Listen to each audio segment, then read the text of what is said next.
Phil Harvey here at HP's campus in Cupertino, California, and in a couple of months, none of this will be here. HP has sold its corporate headquarters to Apple. They're going to tear it down and build their new corporate headquarters here. But while this is going away, one thing that's not going away is the topic of software-defined networking. Eventually, it will change how networks are built, and in the short term, it'll change how networks operate. And to get a perspective on this, we talked to Saar Gillai. He's the CTO of HP Networking. So, big picture, what is the overall opportunity for HP with software-defined networking? Sure. Well, one thing I want to sort of highlight is, we have been doing we've been doing SDN for a while. We actually implemented OpenFlow on our switches back in 2008. We started working with Stanford and so forth.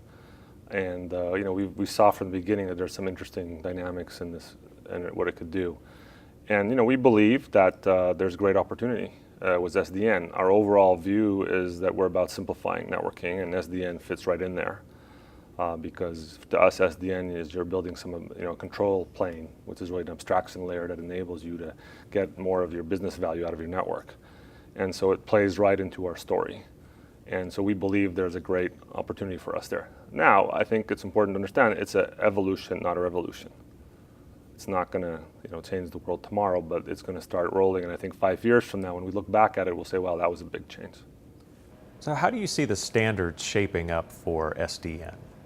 I think it's really interesting how it's evolved, because OpenFlow sort of become the de facto standard in terms of at least how you access the switch. And a lot of times they say in OpenFlow, the reason we use OpenFlow is because it's there and it works. It doesn't mean it's the best ever and there won't be anything better and so forth. And also OpenFlow, while the ONF has been great at pushing, the value of SDN is still not in a standard body. And so I think at some point we're going to have more, ITF level or IEEE level standards really when this thing gets more mature, because it's going to become more broad.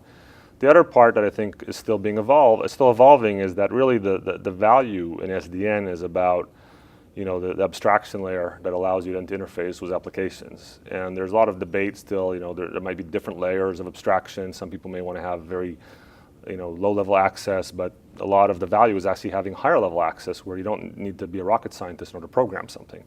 And I think there's still work being done in figuring that out, but I think at some point we're going to have more standardization around that in order to really enable the ecosystem.